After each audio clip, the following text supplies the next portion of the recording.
आयकर रिटर्न भरण्याची प्रक्रिया सुरू झाली आहे. 15 सप्टेंबर 2025 शेवटची तारीख आहे. आयकर रिटर्न भरण्याचा हंगाम सुरू आहे. आयटीआर भरण्याची अंतिम तारीख 15 सप्टेंबर 2025 निश्चित करण्यात आली आहे. गेल्या वर्षी शेवटची तारीख 31 जुलै होती. आयकर विभागाच्या मते 1 जुलैपर्यंत 18 लाखांहून अधिक आयटीआर भरले गेले आहेत.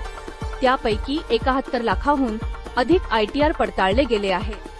हा प्रश्न असा निर्माण होतो की आयकर परतावा कधी मिळेल? 5 दिवसांनी, 10 दिवसांनी की 15 दिवसांनी? चला याचे उत्तर जाणून घेऊया. अर्थमंत्री निर्मला सीतारमण यांनी अलीकडेच माहिती दिली की आयकर विभाग सरासरी 10 दिवसात आयटीआर परतावा देत आहे. हे ऑटोमेशन आणि सिस्टम अपग्रेडचे परिणाम आहे. फक्त आयटीआर दाखल करणे पुरेसे नाही. जोपर्यंत तुम्ही ते ई-व्हेरिफाय करत नाही तोपर्यंत तुमची फाईल प्रोसेस केली जाणार नाही आणि परतावा देखील दिला जाणार नाही. आयटीआर पडताळण्याचे मार्ग: आधार, ओटीपी, नेट बँकिंग, डीमॅट खाते, ई-व्हेरिफिकेशन कोड ईव्हीसी. ऑनलाईन पडताळणी जलद होते तर ऑफलाईनला विलंब होऊ शकते.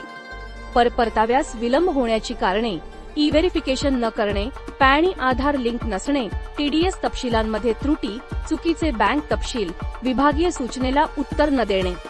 वेळेवर परतफेडीसाठी या गोष्टी नक्की तपासा.